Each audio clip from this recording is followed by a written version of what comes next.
Hello everyone once again. Today on lesson 4 we'll talk about the psychological ego. We will see what the ego really is, how to classify it, how to identify my own ego, and how to proceed with the elimination. So let's get to it.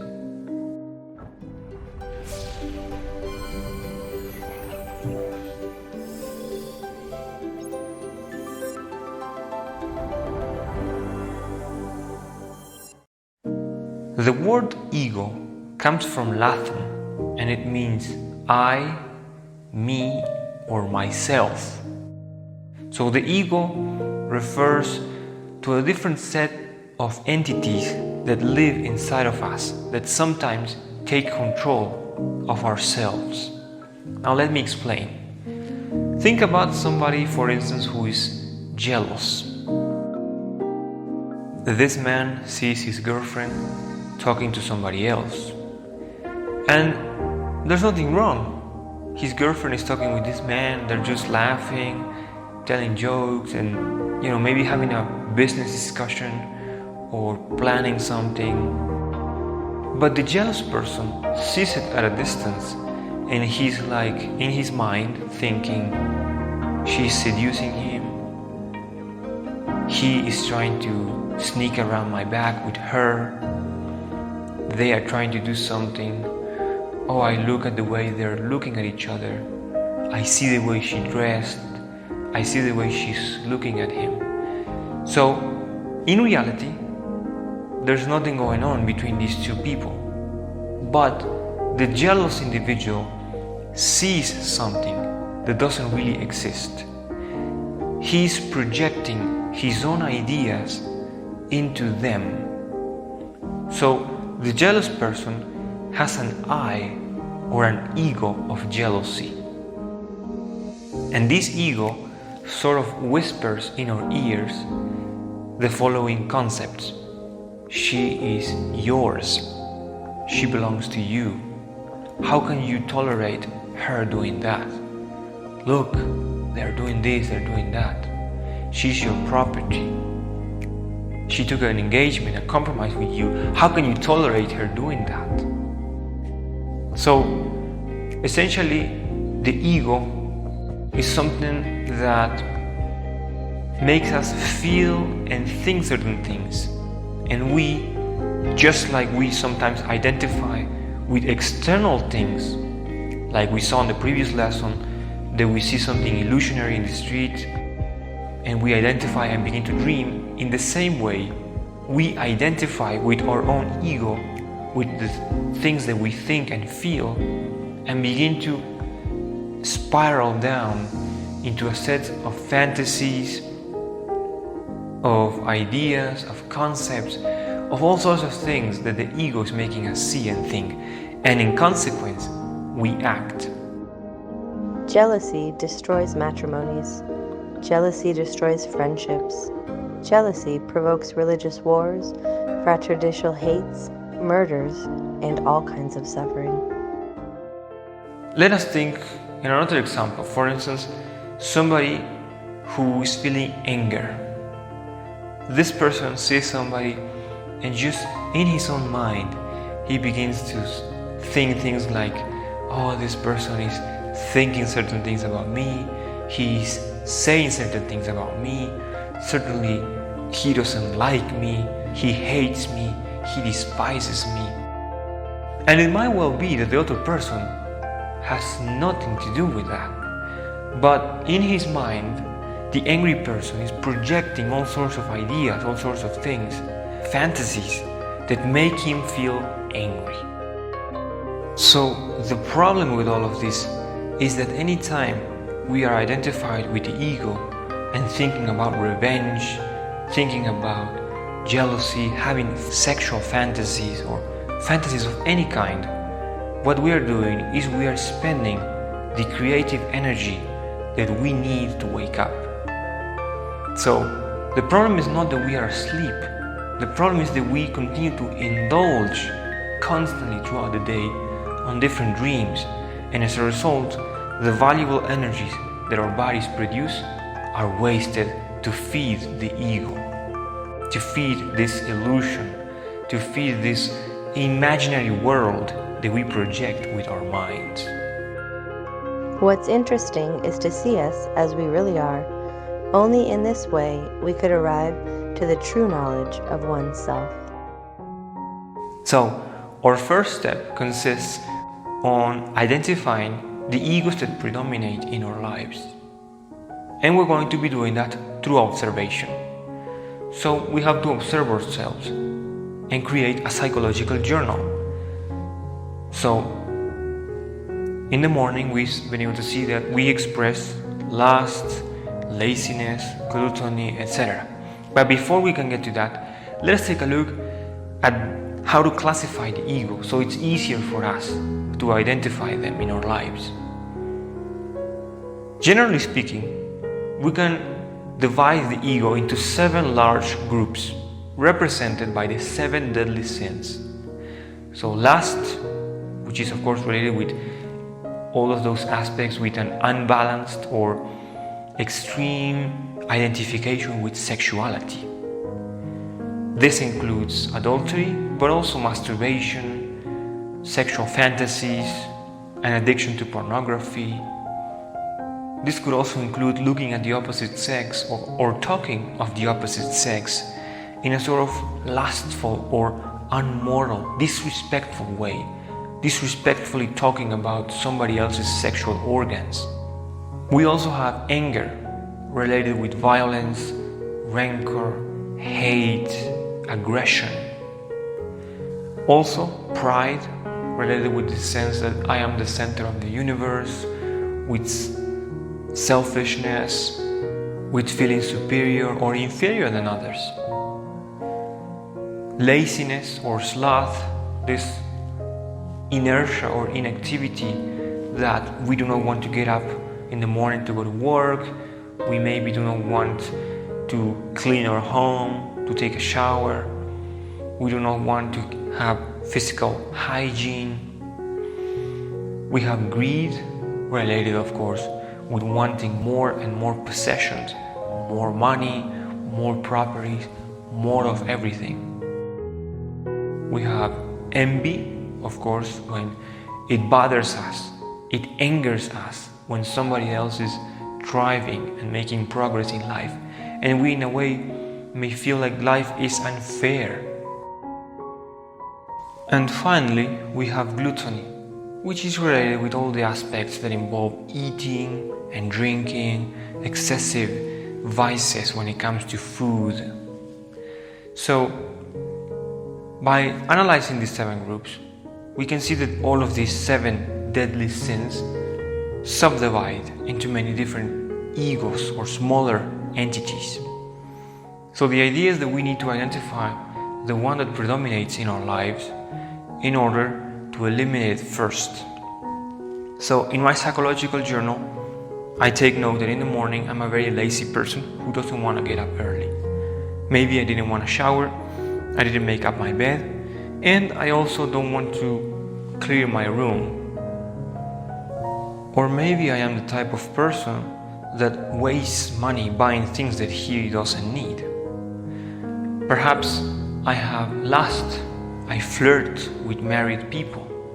Perhaps the way I dress, I look to sort of incite lust into other people. So in the morning, I will take note of those egos that I express, and then later on in the afternoon and so on. And I will do this for several days. And after a few days, I will be able to see certain egos that repeat or that predominate the most in my life. So that's the ego I'm going to tackle first. The strong tendency to blame others is a barrier, an obstacle for the comprehension of our own mistakes. And the way to eliminate the ego involves the technique called psychoanalysis. So I need to discover the reason I'm doing those things. What is it that I'm looking through this bias? Why am I expressing this ego? What's the reason behind all of this? What's the origin? It might well be that we do certain things because we feel insecure, maybe we feel less and we sort of try to cover that sense of inferiority with external things, with material achievements, with apparent success in the outside world. It might well be that when I'm alone, I feel sad and depressed, but when I go outside, I try to project a different image of who I am. So, identifying the ego and trying to dig and to analyze myself and to comprehend the reasons I'm doing those things is fundamental in order to free myself from that particular ego. For example, some people smoke because they feel like smoking is something that men do. But when we weigh on the balance the health problems associated with smoking, the cost of smoking, and the fact that it is not true that men smoke, that is something that's been implanted into our minds by society, by our culture, by advertisements, who have bombarded us since we were little kids with the idea that adult men smoke. Or what about the idea of sex? Since we were little children, we constantly were able to see the idea of the man who has many women, and the more he has, the better. But have we really stopped to reflect on if that's true or not? That's what society says. But what about what I say, what my consciousness says? What about the damage I'm causing in other people's emotions by playing with them, by sort of using them to satisfy my own inner nature? You see, so we have to discover the different triggers that drive us to do something in particular. Some people get angry because the car is not working, and so they slam on the board, they slam on the steering wheel, and they insult. They are expressing their anger as if that was going to solve the problem. Everybody knows if the car is not working, insulting the car, slamming on it, or even insulting the people that are with you is not going to fix the car. Wouldn't it be better to just take a deep breath and to try to think, okay, what's the problem? What could be the cause the car is not working? If we take that approach, we will be saving energy because we are not expressing the ego. We are saving our friends the moment of them having to put up with us on a moment where we are in a bad mood. And most importantly, we will find a solution to the problem at hand faster. So understand that the ego itself is not going to bring us a solution, it's only going to make matters worse. Because no one likes a friend who insults, who gets angry so easily, and more than likely they're going to leave and we're going to end up alone. And that is something that in the end we do not want, right? So we just have to sort of see the scene, the situation from a different angle. What is really the benefit I'm going to obtain from anger? What is anger really going to give me? Why am I expressing it? Maybe I'm expressing it because I'm used to expressing anger because my parents used to be very angry people. So when we weigh on the balance, we are actually making the lives of our relatives unhappy by the way we treat them. Wouldn't it be much better to tell our relatives, I love you, thank you, I appreciate it? Wouldn't that be much better for us and for them? It certainly will. But we have this ego that is telling us that expressing your emotions in that way makes you weak, makes you vulnerable, and we feel something inside of us that doesn't let us be caring, maybe, be charmed with our loved ones. And instead, we express violence through the way we act, through the way we speak, and through the way we behave. So self-awareness is key when we try to eliminate the ego. And so once we are aware of our ego, we have identified it, we made psychoanalysis, now we know the root and the cause, the source, the origin of why we are expressing that element. Then we can move on to the third phase of the process. During the elimination phase, we're going to enter into meditation and we're going to concentrate in the spiritual aspect inside ourselves that's been represented as the female aspect of God, the female aspect of the Creator, which some cultures called Devi Kundalini, the Virgin Mary. So we will concentrate and we will beg for forgiveness for all the times we expressed that particular ego and for all the damage and how much pain and suffering we brought onto others.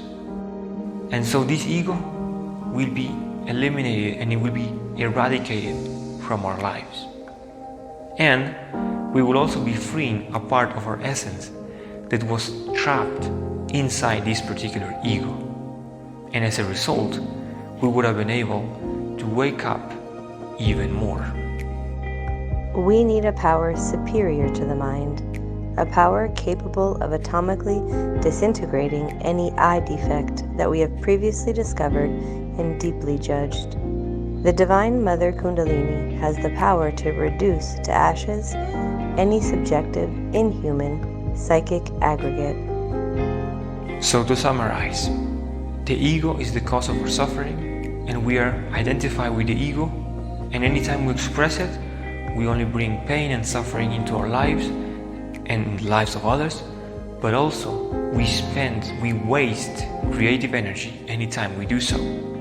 So, by saving that energy, by not expressing the ego anymore, we will be able to speed up the process of awakening. Any attempt at liberation, no matter how great it might be, if it does not take into consideration the necessity of dissolving the ego, it is condemned to failure. So, I hope this lesson is clear. I thank you all for your attention. I hope this serves you, and I will see you next time. Take care.